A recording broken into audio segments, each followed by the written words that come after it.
Hello, everyone. My name is Amy Todd. I go by Catherine, though, but in the course, I'm Amy. So I'm Mrs. Todd, though, for my students.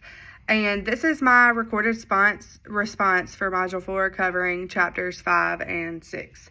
I'm at work at dismissal time. I think all of the announcements have been over with, but I've tried to do this 2 times, and we keep having announcements we don't normally have.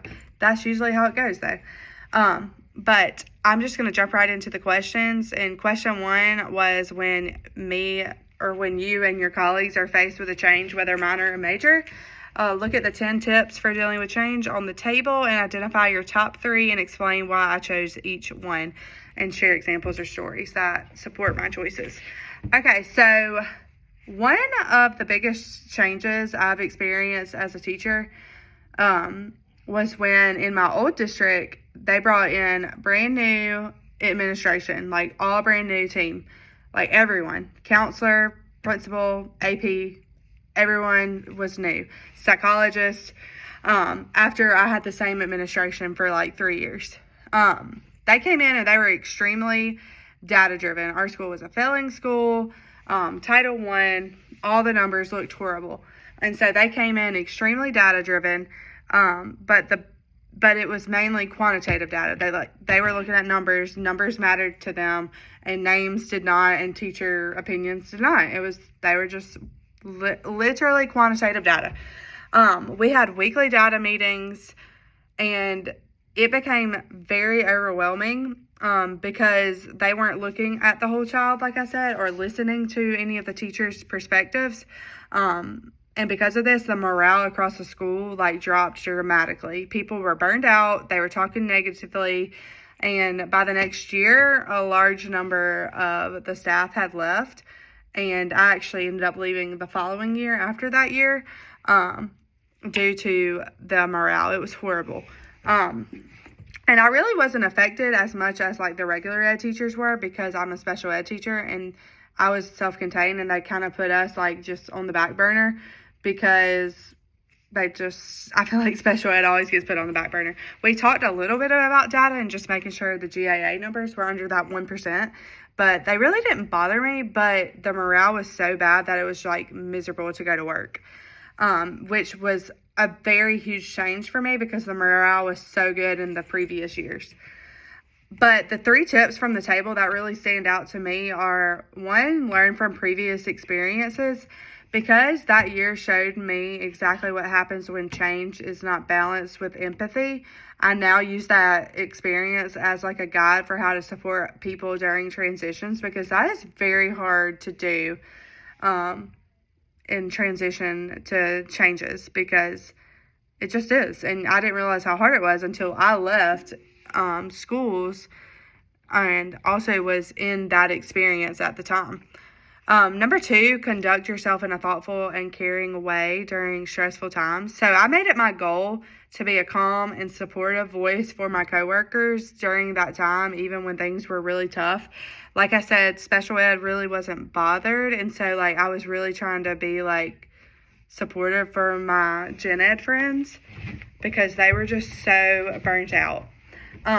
Number 3, realize that you cannot control all of the elements in life, especially in special education where so many decisions come from higher levels. As a special ed teacher, I'm not able to make any drastic decisions. I have to get approval for those things. And so I can't control everything, but I can control my attitude and my focus on my students. And so just controlling the things that I can control. Those 3 tips really shaped how I approach change now, with reflection, patience, and professionalism. Okay, so question 2 was: think of a success story that connects to Epstein's 6 types of parental involvement in the table, and choose one type of involvement and share how your experience aligns with that type. For this question, I connected most with type 2 communicating. Shocker, a special ed teacher. We communicate all the time. This year I actually teach the child of one of my coworkers, which was definitely a unique situation that I've never been in, and it's very unique to navigate. Her child has some challenging behaviors, and she initially wanted him to stay in an inclusive classroom all day, Like, she just wanted that for, like, his entire life.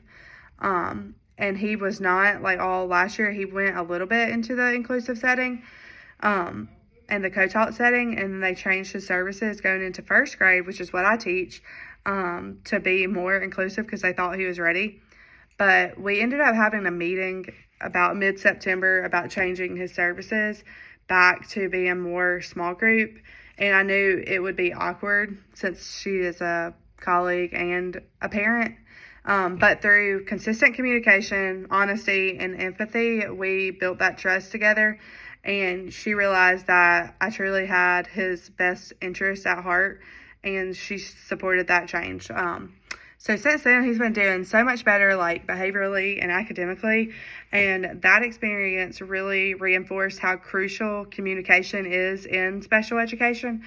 Parents need to feel heard. She was able to get all her feelings out, and they need to be respected, and they need to be part of the team. And so that is something I connect most with. For question number 3, describe an example of a meeting that was led with a direct leadership style, and what were the benefits and what were the disadvantages of that approach. So this question immediately took me back to my old district again. Every meeting felt like there was a direct leadership style, very top down. The administrator led with complete authority, and staff were told to do, and there was no opportunity to give feedback or have a discussion. The benefit was that things got done quickly because there was no debate, but the disadvantages heavily outweighed that. Morale dropped, like I said, teachers stopped trusting the leadership, and communication broke down completely. It even got to the point where people were gossiping because leaders talked negatively about staff behind closed doors. So it was just messy. It taught me an important lesson about leadership, that efficiency means nothing without trust and collaboration. Question number 4 was describe a meeting or a situation where you were a part of or led a facilitative leadership style. What were the advantages and potential disadvantages of this approach? So at my current school, it's completely different and in the best way possible. I'm on the leadership team now, and our meetings are very facilitative. Our administrators truly value input, and they bring both quantitative and qualitative data to the table, but they also listen to teacher perspectives and consider the whole child. Everyone has a voice at the table, and our discussions are centered on collaboration and shared decision making. The advantages are huge. People feel respected, teachers buy into the decisions, and we function more like a team. The only small challenge is that these meetings sometimes take longer since we make space for everyone's opinion, but to me, I feel like that's worth it.